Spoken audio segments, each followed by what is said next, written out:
dar lectura al Evangelio de Lucas. Esta semana corresponde dar lectura al capítulo 40, versículos 41-47. Seguimos entonces con nuestra lectura, Lucas, capítulo 20, versículos 41-47. Voy a dar lectura. Ustedes por favor síganme. Dice así la palabra de Dios. Él les dijo: ¿cómo dicen que el Cristo es hijo de David? Porque el mismo David dice en el libro de los Salmos: dijo el Señor a mi Señor, siéntate a mi diestra, hasta que ponga a tus enemigos por estrado de tus pies. Así que David lo llama Señor. ¿Cómo es, pues, su hijo? Cuando todo el pueblo lo escuchaba, dijo a sus discípulos: guárdense de los escribas, a quienes les gusta andar con ropas largas, que aman las salutaciones en las plazas, las primeras sillas en las sinagogas y los primeros asientos en los banquetes. Estos, que devoran la casa de las viudas y como pretexto hacen largas oraciones, recibirán mayor condenación. Bueno, como comentaba, hemos ido avanzando en este Evangelio de Lucas y ya nos estamos acercando al final. Hemos visto en los capítulos anteriores, los sermones anteriores, como cuando el Señor llega a la ciudad de Jerusalén en su entrada triunfal. Vemos que después Él se dirige al templo. También vimos cómo Él purifica el templo, expulsando a aquellas personas que estaban comercializando de la fe. Después vemos que Él empieza a enseñar y enseña día a día en el templo. Y a medida que empieza a enseñar, se vio enfrentado a los maestros de la ley, a los escribas, a los fariseos, los cuales, ofendidos por la enseñanza del Señor, buscaban una ocasión para tomarle y para quitarle la vida. Es así como ellos, en preguntas maliciosas, le preguntan acerca de con qué autoridad Él hacía lo que hacía, con qué autoridad Él sacaba a las personas del templo. También le preguntan acerca del tributo a César. También le hacen una pregunta respecto a la resurrección. Entonces es en este contexto el que se da el sermón el día de hoy. El Señor enseñando día a día en el templo, acompañado por sus discípulos, también escuchado por todo el pueblo, también por los escribas, los fariseos, pero estos últimos con la intención de poder tomarle, atraparle de alguna forma para quitarle la vida. El sermón el día de hoy se llama Una aclaración y una denuncia. Una aclaración y una denuncia. Primero, el hijo de David es el Señor de David. En el texto, el verso 41, nos muestra una pregunta que el Señor hace. Nos dice: ¿cómo dicen que el Cristo es el hijo de David? Esta pregunta alude a una respuesta, porque previo a esta pregunta del Señor tiene que haber habido una respuesta por parte de los fariseos y de los escribas. Ahora, si nos vamos a Mateo, en Mateo capítulo 22, versículos 41-45, nos entrega un poco más de información de lo que acontece en este lugar. Y dice así en ese pasaje, dice: habiéndose reunido los fariseos, Jesús les pregunta, diciendo: ¿qué piensan acerca del Cristo? ¿De quién es hijo? Le dijeron: de David. Él les dijo: entonces, ¿cómo es que David, mediante el Espíritu, le llama Señor? Pues dice: dijo el Señor a mi Señor, siéntate a mi diestra, hasta que ponga a tus enemigos debajo de tus pies. Pues si David le llama Señor, ¿cómo es pues su hijo? El relato de Mateo nos muestra que el Señor les hizo una pregunta. Y la pregunta era: ¿qué piensan acerca del Cristo? ¿De quién dicen ustedes que es hijo? Parece ser una pregunta de respuesta fácil, y sobre todo para aquellos que se decían ser los maestros de la ley. Y se nota porque la respuesta es rápida. Dicen: de David, ¿cierto? Ahora, esto era cierto. En las Escrituras hay varias referencias en que aluden a que el hijo o la descendencia, el Mesías, vendría de David, sería descendencia de David. Pero el Mesías no solamente sería descendencia de David, sino que también sería descendencia de Dios. Ahora, ¿cómo responde el Señor ante esto? Si recordamos el sermón anterior, ante la pregunta de los saduceos respecto a la resurrección, el Señor le responde primero citando las Escrituras y después le responde desde algo obvio, desde algo lógico. Le dice, Dios no es Dios de muertos. Por lo tanto, ellos no están muertos, ellos están vivos, porque para Él todos viven. Bueno, en este caso, el Señor responde a los fariseos exactamente de la misma forma. Primero, citando las Escrituras, y cita el Salmo 101, donde Jesús aquí está indicando que este salmo es un salmo mesiánico. El salmo que él cita dice, bueno, porque el mismo David dice, el libro de los Salmos, dijo el Señor a mi Señor, siéntate a mi diestra, hasta que ponga a tus enemigos por estrado de tus pies. Así que David lo llama Señor. ¿Cómo es pues su hijo? ¿Cuál es la lógica que utiliza el Señor aquí? Primero, dice, David no tenía Señor en la tierra. ¿Por qué? Porque él era el ungido de Dios en la tierra. Él era el rey de Israel, era el rey del pueblo de Dios. Por lo tanto, él era la máxima autoridad en la tierra. Por lo tanto, ¿cómo él le dijo el Señor a mi Señor? ¿Cuál era el Señor de David? También esto indica que el Señor de David, o el Mesías al que él aludía, tenía una mayor autoridad que la máxima autoridad en ese entonces en la tierra. También, por otro lado, de forma obvia, bueno, igual en este contexto se da, en aquel entonces era impensado que un padre le dijera Señor a su hijo. De hecho, hoy en día igual sería raro. Y menos David, que era un rey. Ahora, ¿cuál era la intención de Jesús al hacer esta pregunta? ¿Qué quería lograr con esto? A preguntarle de quién era hijo el Cristo. Bueno, lo primero era mostrar su autoridad. Como ya mencionaba, que es una autoridad que está por sobre la mayor autoridad en la tierra. Segundo, era mostrar cómo él estaba explícito en las Escrituras. También era hacer ver el desconocimiento de los escribas, de los fariseos, que eran los maestros de la ley, referente a la visión que ellos tenían respecto al Mesías y cómo era concebido por ellos. También era mostrar su descendencia, su procedencia, que era una procedencia humana, pero a la vez era una procedencia divina. El hijo de David no solo es un descendiente de David, es el Señor de David. En parte sí es descendiente de David. Y el Señor lo sabe y no lo niega. Si nosotros recordamos, por ejemplo, Mateo, o el mismo Lucas 18, cuando el mendigo ciego le llama a Jesús hijo de David. También cuando el Señor entra en Jerusalén y es recibido en esa entrada triunfal y le dicen Hosana al hijo de David. El Señor en ningún momento niega esto. En ningún momento les dice, no, ustedes están equivocados. No es así. Por lo tanto, el Señor, aunque indirectamente Él estaba indicando que sí, es verdad, Él era hijo de David. De hecho, en el libro de Apocalipsis, capítulo 22, 16, dice, yo, Jesús, he enviado a mi ángel para darles a ustedes testimonio de estas cosas, para las iglesias. Yo soy la raíz y el linaje de David, la estrella resplandeciente de la mañana. Por lo tanto, las palabras de David, cuando David lo llama Señor, ¿cómo puede ser su hijo? Hay aquí algo que no cuadra. Bueno, la clave para resolver esta dificultad en la pregunta era, si era su hijo, ¿cómo lo llama Señor? Y si era su Señor, ¿cómo podía ser su hijo? Bueno, los escribas, los fariseos, no podían hacer compatibles ambas afirmaciones.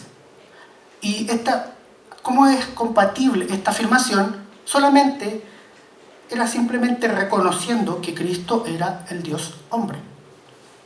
Es la única forma de hacer compatible esta afirmación. Y esto o lo ignoraban por su ceguera o simplemente no querían admitirlo por su impiedad. Nosotros, por la gracia de Dios, podemos hoy saber que en cuanto a Dios, Jesús es el Señor de David. Pero en cuanto a hombre, Jesús es el Hijo de Dios. Por otro lado, ¿qué indica la respuesta de los fariseos? Ellos indican que Jesús es solo hijo de David. ¿Qué indica esto? ¿Qué muestra esto? ¿Qué revela esto? Bueno, al decir que Jesús era solamente hijo de David, están limitando su autoridad. Porque la autoridad del Cristo, del Mesías, solamente se le atribuyen a alguien de descendencia humana, con todas las limitaciones que el humano tiene. También dejan en evidencia su condición espiritual, que se encontraban muertos espiritualmente, porque ellos eran incapaces de discernir la descendencia del Mesías y ellos esperaban a un rey que los liberara de su esclavitud, pero la esclavitud que ellos concebían era la esclavitud actual que ellos tenían ejercida por el Imperio Romano. O sea, era una condición física. La libertad que ellos esperaban era una libertad física. Eran incapaces de ver su esclavitud espiritual. El Cristo de su entendimiento, al ser reducido a un hombre, solo los podía liberar de este tipo de esclavitud, la física. Y, bueno, para ellos era imposible comprender la procedencia de Jesús. Toda doctrina que no confiesa la deidad de Cristo lo deshonra y no ayuda a salvar a nadie. El punto 2 y último es la denuncia que Jesús hace a los escribas y fariseos. Verso 45 dice: cuando todo el pueblo lo escuchaba, dijo a sus discípulos: guárdense de los escribas, a quienes les gusta andar con ropas largas, quienes aman las salutaciones en las plazas, las primeras sillas en las sinagogas y los primeros asientos en los banquetes. Estos, que devoran las casas de las viudas y como pretexto hacen largas oraciones, recibirán mayor condenación. El Señor no era lo que hoy en día conocemos, no sé si bien, pero en Chile por lo menos, como el políticamente correcto. ¿Y qué es alguien políticamente correcto? Es alguien que se guarda prácticamente en todo momento de decir lo que cree y piensa para no hacer o ofender a alguien.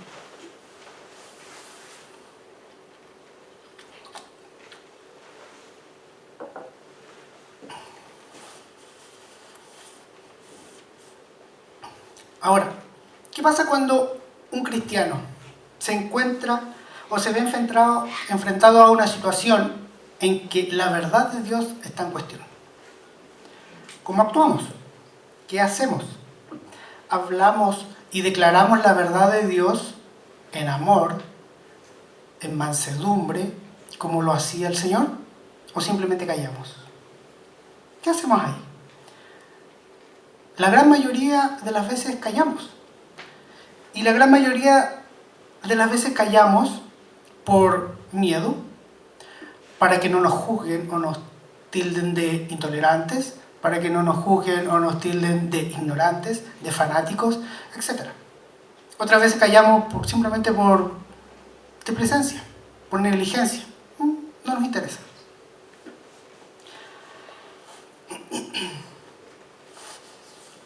Callamos a veces por indiferencia a Dios. Ahora, bueno, vemos aquí que el Señor no era así. El Señor siempre hablaba, el Señor siempre decía las cosas como son.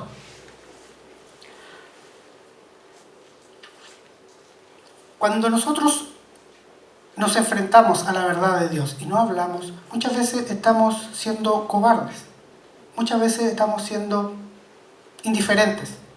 Y la consecuencia de eso es que no estamos confiando en que la obra es de Dios en los corazones de las personas. No es nuestra. Debemos aprender de Jesús, debemos aprender su motivación. Su motivación no era el tener la razón o buscar el conflicto o sembrar discordia. Su motivación era amor por el Padre, era amor por los perdidos, era amor por los pecadores. ¿Eso nos motiva a nosotros? ¿O vivimos como cristianos cómodos, tranquilos, que nadie nos moleste, pasando piola en el mundo?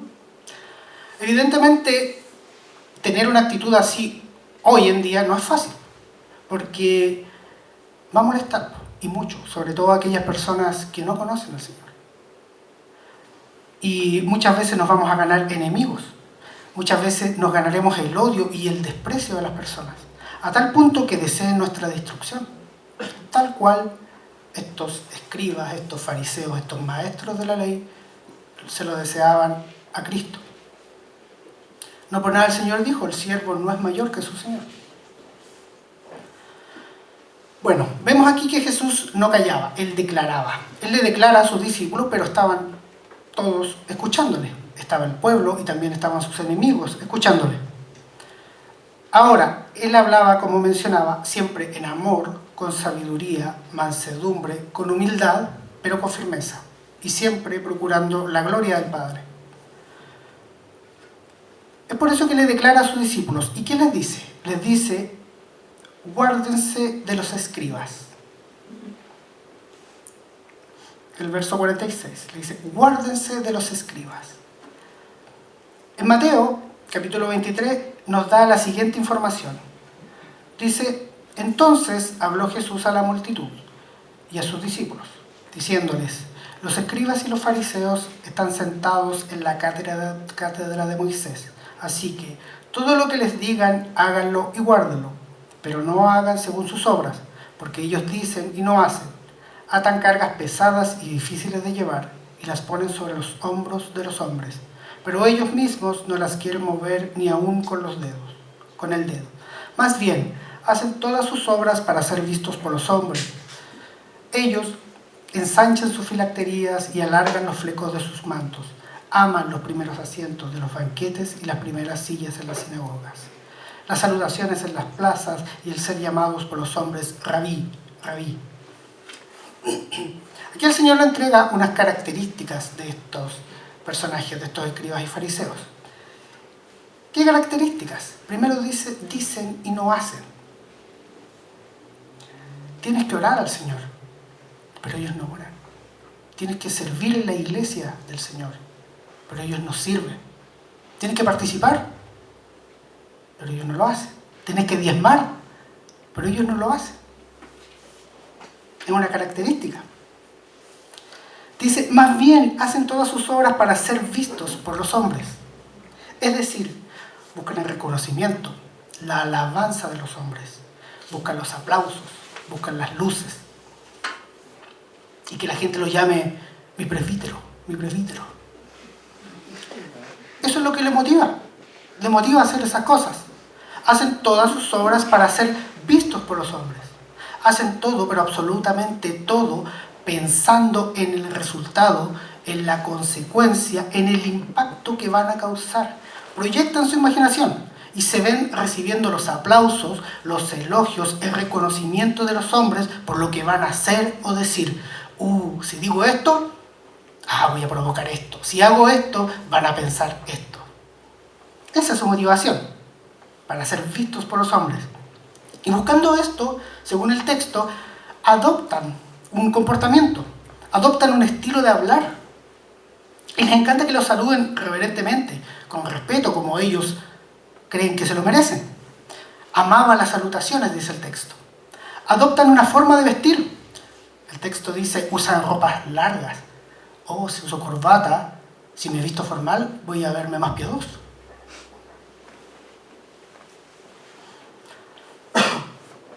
Adoptan un comportamiento social. Les gusta ocupar los lugares de privilegio, de honor, las primeras sillas, dice el texto. Los puestos más altos en las iglesias, los lugares de liderazgo en las iglesias. ¿Por qué no?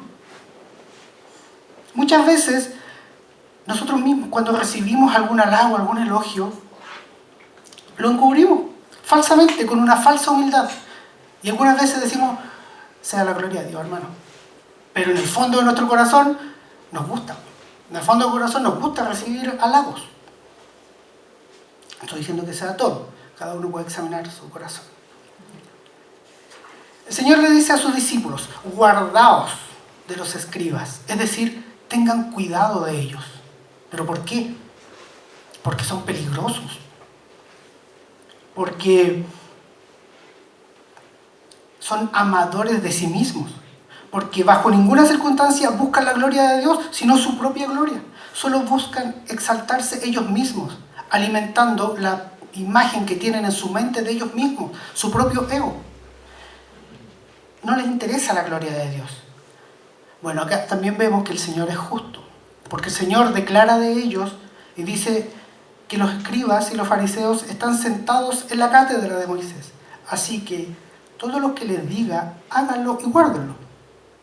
Pero no hagan según sus obras, porque ellos dicen y no hacen. Por lo tanto, su enseñanza es buena, pero sus obras son malas. El Señor les dice a sus discípulos, guardaos, tengan cuidado, porque son peligrosos, porque hacen que el servir a Dios y vivir para Dios sea algo tedioso, sea algo difícil. Ponen pesadas cargas, sea algo pesado, agobiante. Algo que debería ser motivo de gozo se vuelve motivo de aflicción. Tienes que cuidar tu salvación porque la vas a perder. ¿Qué es eso? Son peligrosos porque su ejemplo, sus obras enseñan a vivir para los hombres, a hacer las cosas para buscar el reconocimiento de los hombres y no enseñan a vivir para Dios. Son peligrosos porque son abusivos, porque se aprovechan de los pobres y, como dice, hacen largas oraciones, pero en el fondo ellos usan vana palabrería, manipuladora palabrería, para obtener lo que ellos en el fondo quieren. El Señor dice, ellos recibirán mayor condenación. ¿Por qué? Porque ellos utilizan el nombre de Dios para hacer el mal y se jactan de ser entendidos en la ley de Dios.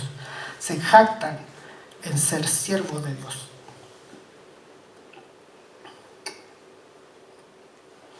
Ahora, lo que el Señor nos dice de los escribas y el fariseo, como imagino ya lo podrán haber percibido, es aplicable al día de hoy, al contexto actual. Claro que hoy en día no le llamamos escribas o fariseos, le llamamos hipócritas.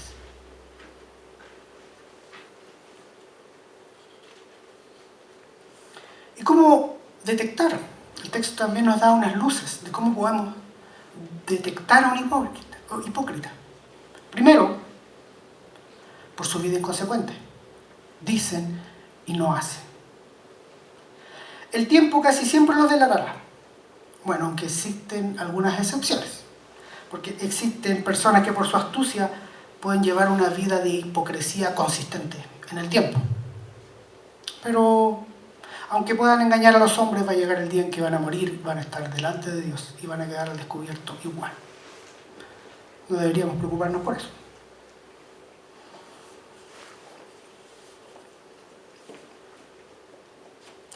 ¿Cómo detectar a un hipócrita? En la iglesia, un ejemplo de piedad, pero en el hogar, un comportamiento vergonzoso, un padre ausente, un marido descuidado, ejerciendo un rol abusivo y no ejerciendo el rol de liderazgo y enseñanza amorosa que le demanda el Señor. En la iglesia, un ejemplo de piedad y en el trabajo, uno más, mimetizado entre medio, un cristiano encubierto, pasapiola. En la iglesia, digo amar al Señor, darle lo mejor de mi vida, vivir para su gloria, pero a la hora de servir a su iglesia, lo hago de forma mediocre y en vez de darle las primicias, le doy las obras. Lo que me sobra de dinero, lo que me sobra de mi tiempo, lo que me sobra de mi emoción, eso se lo doy. Todos, de alguna u otra forma, nos comportamos de esta forma, en alguna u otra forma. Ahora, ¿qué es lo que hace la diferencia? ¿Qué es lo que hace la diferencia entre aquellos personajes de los que estamos estudiando y nosotros hoy? Bueno, primero, la primera pregunta, la pregunta que le hace el Señor. ¿Cómo respondes a esa pregunta? ¿De quién es hijo el Cristo? Si tu respuesta es la de los fariseos, Cristo es solamente un hombre, ok. El poder de Cristo se limitará a lo que se limita el poder del hombre. Pero si tu respuesta es, Jesús es tanto hombre como Dios, su poder cambia. Y la obra que Él puede hacer en ti cambia. Cristo es la respuesta. Cristo hace la diferencia y el aceptarlo, el entendiendo y aceptando quién es Jesús, que es hombre, 100% hombre, descendencia de David y 100% Dios, hijo de Dios, y creyendo en el corazón que solo Él es suficiente para pagar nuestra deuda para con Dios, podemos presentarnos delante de Dios, entendiendo que no somos amados por nuestros méritos, sino por los méritos que Él hizo. Porque por Cristo nos podemos presentar delante de Dios, hipócritas como somos, arrepentirnos de corazón y recibir su gracia y perdón. Porque solo Él, por su descendencia, era capaz de poder cargar la culpa que ninguno de nosotros podía cargar y morir por nosotros. Él fue y Él es el Hijo de Dios y Él es el Hijo de David. Esa es la diferencia que hoy en día nos permite estar aquí, gozosos y descansando en su gracia.